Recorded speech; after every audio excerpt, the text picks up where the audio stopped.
বিসমিল্লাহির রহমানির রহিম। আজকে আমি আপনাদের সামনে এমন একটি আমল নিয়ে এসেছি যার প্রতি আমল করলে আল্লাহ তোমার ঘরেতে রুজির বরকত ঢেলে দেবে, আর তুমি যা দোয়া চাইবে আল্লাহ রব্বুল ইজ্জত সেই দোয়াটি কবুল করবে। হাদিসের মধ্যে এসেছে, মান লাজিমাল ইস্তিগফার جعله الله له من كل ضيق مخرجا ومن كل هم فرجا ورزقه من حيث لا يحتسب। कि যে ইস্তিগফারকে লাজিম করে নেবে, অর্থাৎ যে ইস্তিগফার বেশি বেশি করবে, অর্থাৎ নিজের গুনাহ থেকে আল্লাহর কাছে মাফ চাইবে আর ইস্তিগফার পড়বে, তো আল্লাহ তাআলা মিন কুল্লি যিকিন মাখরাজা, ওর সমস্ত তঙ্গি পেরেশানি মুসিবত থেকে বার করার রাস্তা ওর জন্য সহজ করে দেবে, আর ওর দুঃখ কষ্ট থেকে আল্লাহ মুক্তি দেবে। ওয়ারাযাকাহু মিন হাইথু লা ইয়াহতাসিব, আর আল্লাহ ওকে এমন জায়গা থেকে রুজি দেবে যে ওর গুমানে ওয়াহামে ভাবনাতে ও থাকবে না যে এই রুজিটা আমার কাছে কোথা থেকে আসছে। তো ইস্তিগফারের এত বড় ফজিলত আর এত বড় বরকত খুদ আল্লাহ রসুল সাল্লাল্লাহু আলাইহি ওয়াসাল্লাম বলেন कि अल्लाह रसूल सल्लल्लाहु अलैहि वसल्लम दिने 70 अधिक 112 इस्तिगफार पढ़ते।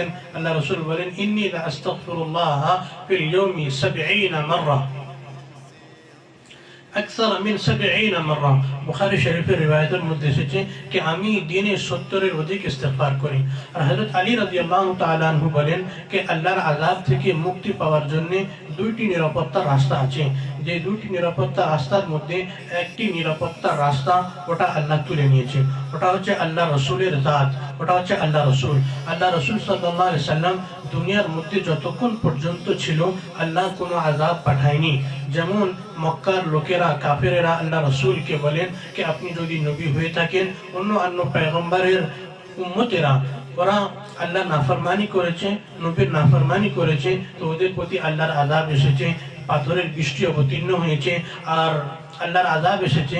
তো আপনি যদি নবী হয়ে থাকেন তো তেমনই আযাব অবতীর্ণ করুন। তো আল্লাহ রাব্বুল ইজ্জত সূরা আনফাল আর 33 নম্বর আয়াতের মধ্যে বলছে, ওমা কানাল্লাহু লিয়ুআযিবাহুম ওয়া আনতা ফীহিম, কি যতক্ষণ পর্যন্ত নবী উপস্থিত থাকবে ততক্ষণ পর্যন্ত আল্লাহ আযাব পাঠাবে না।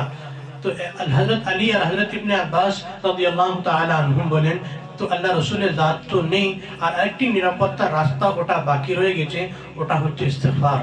তো আগে আল্লাহ রাব্বুল ইজ্জত বলছে, ওমা কানাল্লাহু মুআযিবাহুম ওয়া হুম ইস্তাগফিরুন, যতক্ষণ পর্যন্ত এই উম্মত ইস্তিগফার করবে, আল্লাহর কাছে তওবা করবে, নিজের গুনাহ থেকে মাফ চাইবে, তো আল্লাহ ওদের কে আযাব থেকে নিরাপত্তা রাখবে।